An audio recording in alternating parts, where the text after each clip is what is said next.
योगराज चौहान, जो अपने तखल्लुस मधुर पाडरी से प्रसिद्ध है, एक अद्वितीय व्यक्तित्व हैं, जिनका जन्म सितंबर 1963 में सोहल गांव में हुआ। उनकी प्रारंभिक जीवन से ही कविता, पाडरी लोकगीत, नृत्य और नाटक के प्रति उनकी गहरी रुचि थी। 1988 में उन्होंने सरकारी शिक्षक के रूप में चयनित होकर शिक्षा के क्षेत्र में अपना योगदान देना शुरू किया और अपनी उच्च कौशल से अपने छात्रों को शिक्षा और नैतिकता के माध्यम से सशक्त बनाया और अपनी क्षमता के सर्वोत्तम उपयोग से अपने छात्रों को शिक्षाकृत और नैतिक दृष्टि से समृद्ध किया। साथ ही वे पाडरी संस्कृति को संरक्षित करने और प्रोत्साहित करने के लिए पाडरी कविताओं, पाडरी गीतों की रचना और नृत्य की कोरियोग्राफी में भी योगदान किया।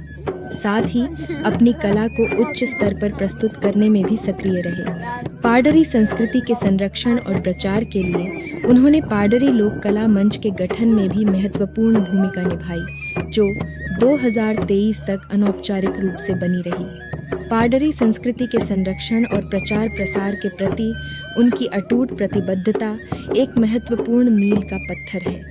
अपने पूरे जीवन में उन्होंने यह सुनिश्चित करने के लिए सक्रिय रूप से काम किया है कि पाडरी परंपराओं और विरासत समृद्ध, जीवंत और प्रसिद्ध बनी रहे। प्रभावशाली घटनाओं की एक श्रृंखला के माध्यम से उनके समर्पण का पता लगाया जा सकता है, जो पाडरी संस्कृति के प्रति उनके जुनून को दर्शाता है।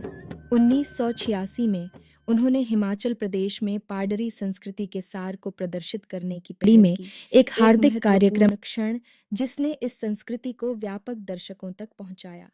1986 में जब हाई स्कूल अथोली को अपग्रेड किया गया था, तब उन्होंने गवर्नमेंट हायर सेकेंडरी स्कूल अथोली में एक हार्दिक कार्यक्रम के माध्यम से अपना आभार व्यक्त किया था, जो इस क्षेत्र के साथ उनके गहरे संबंध को उजागर करता था। राज्यपाल केवी कृष्ण राव के समक्ष गुलाबगढ़ में एक धन्यवाद कार्यक्रम में उनकी भागीदारी रही थी, जब सड़क पाडर गुलाबगढ़ पहुंची।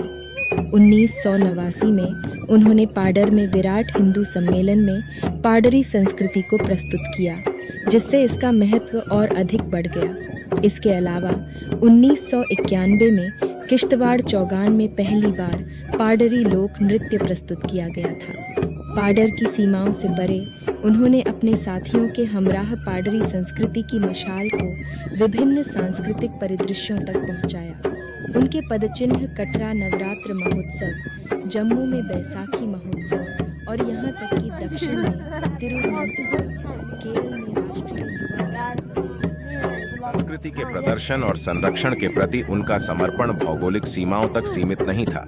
2022 में पाडरी संस्कृति के प्रति उनकी शिरकत चंडीगढ़ शिल्प मेले और पंचायत दिवस पर पीएम कार्यक्रम में भी रही और हाल ही में वितस्ता फेस्टिवल कश्मीर में भी भाग लिया, जिससे साबित हुआ कि हाल के वर्षों में भी उनकी प्रतिबद्धता कम नहीं हुई है। पाडरी संस्कृति के संरक्षण और प्रचार में महत्वपूर्ण भूमिका निभाई।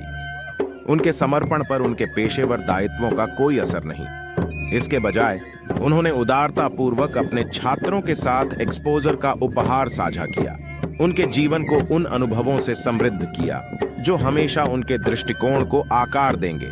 आज जब वह सेवानिवृत्ति हो रहे हैं, ऐसा महसूस हो रहा है जैसे बंद पक्षी अंततः उड़ने के लिए स्वतंत्र हो गया है। पाडरी संस्कृति को संरक्षित करने और बढ़ावा देने के उनके आजीवन आह्वान पर अब उनका पूरा ध्यान आकर्षित होगा। पाडरी लोक कला मंच का स्थापना, जो एक अनौपचारिक प्रयास से एक औपचारिक संस्था में परिवर्तित हो रहा है, एक नए युग की शुरुआत हो रही है, जहां पाडरी संस्कृति उनके संरक्षण के अधीन विकसित हो सकती है, ठीक उसी तरह जैसे सूरज की गर्म और पोषित आलिंगन में नहाया हुआ बगीचा। अंत में पाडरी लोक कला मंच की ओर से श्री योगराज चौहान को उनकी सेवानिवृत्ति पर बहुत बहुत बधाई।